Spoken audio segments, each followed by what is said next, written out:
Welcome back to the Deep Dive. With the 2024 election right around the corner, we can't ignore the elephant, or donkey, in the room, right? Reproductive rights.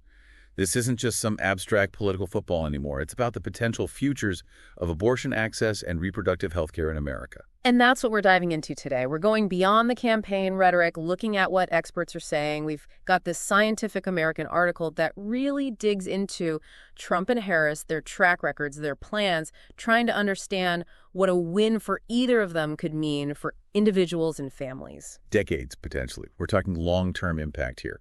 And we have to acknowledge, this is a nation divided. Deeply personal beliefs are clashing with a legal landscape that looks totally different state by state. Absolutely. I mean, after Roe v. Wade was overturned, it's like a patchwork quilt out there.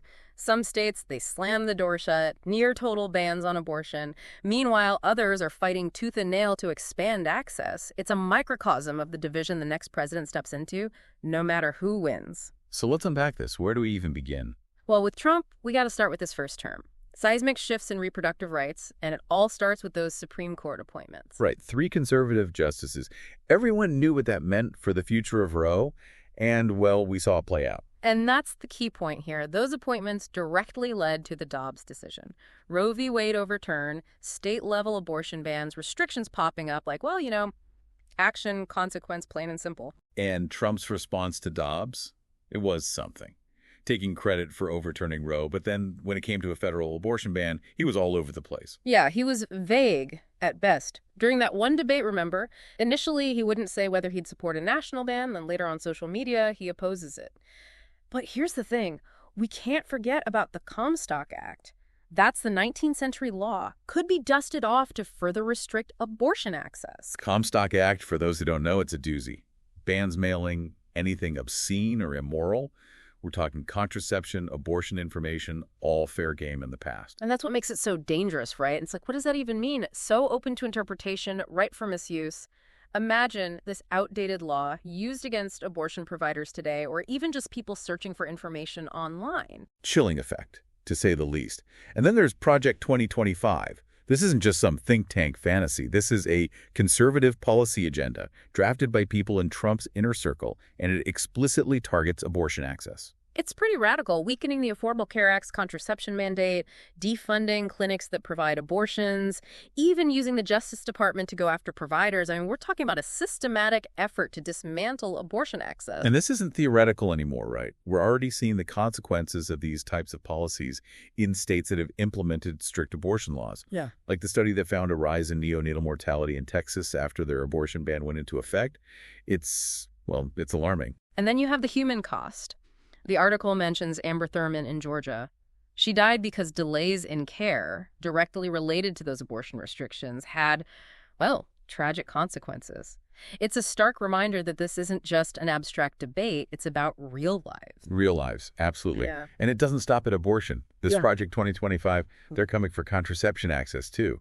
Trying to restrict that even further, which is... Well, yeah, it's part of a pattern, isn't it? Contraception access, it's constantly under attack. And when you have more unintended pregnancies, especially in places where abortion is restricted, well, that's a recipe for disaster for a lot of people. That's a tough reality. Yeah. And we haven't even gotten to Trump's stance on IVF, which, that's a whole other can of worms. One minute he's calling himself a leader on fertilization. The next, he's promising to make IVF free if he's reelected. It's like, what's the deal? Right. It's a lot to unpack. Let's start with the leader on fertilization bit. There's not a lot of evidence to back that up, is there?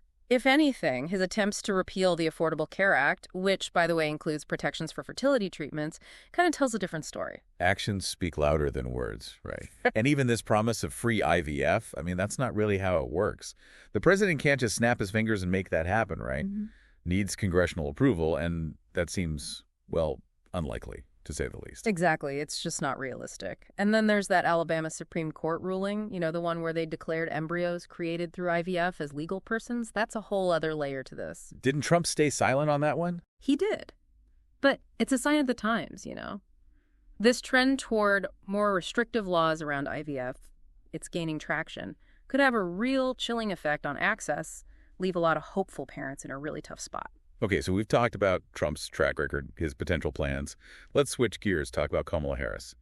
This article suggests that when it comes to reproductive rights, a Harris presidency would be a whole different ballgame. No doubt. Trump's all about restrictions, rollbacks. Harris and the Biden administration, they've been consistently on the side of expanding access to reproductive health care, including abortion. It's a night and day difference. Okay, so what have they actually done? Give me the specifics. Medication abortion, that's a big one. It's become a major battleground, right? And they haven't backed down. They've issued executive orders to try and protect access to it, taken those state-level restrictions to court, even expanded travel coverage for people who have to cross state lines to get abortion care. So working within the confines of Dobbs, but trying to create some workarounds, some safety net. Exactly. And don't forget about contraception. They've taken steps to increase access through Medicaid, recognizing that preventing unintended pregnancies is, well, it's essential. It's all connected, right? So looking ahead, second Harris term, what does the future look like, according to her? She's been very clear about this. She wants to sign legislation that makes Roe v. Wade the law of the land,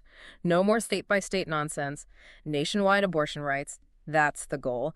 And she's made it clear she's willing to end the filibuster to get it done. And for those who need a refresher, the filibuster, that's that procedural roadblock in the Senate, right? One senator can basically hold up a bill forever, makes it almost impossible to pass anything controversial, like abortion legislation. Exactly. Ending it would be huge. It would remove a major obstacle to passing federal protections for reproductive rights. But even if that doesn't happen, the president still has tools like executive orders. And let's not underestimate the power of just having a president who openly, unapologetically supports reproductive rights. That can shift the national conversation, put pressure on those states with restrictive laws to maybe, reconsider. It can be a powerful tool. And it's not just about the federal government either. Remember, the article highlights how important state-level action is, too. Right, because even with federal protections, your actual access to care depends on where you live.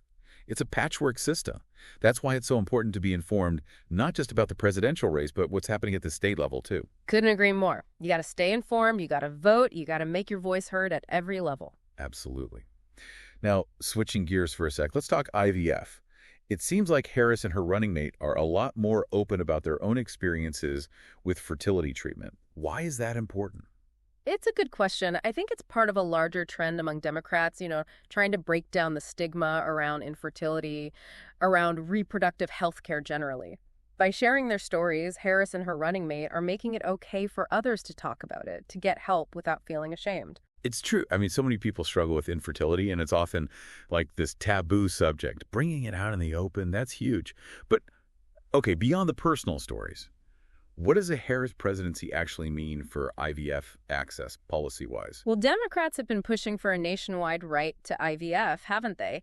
There's that bill, right, the one that's stuck in Congress? Right, but it sounds like it's facing some roadblocks. Yeah, Senate Republicans aren't on board, which just goes to show, even with a president who's on your side navigating this stuff, it's messy. It takes more than just one person. It's like this whole chess game, right?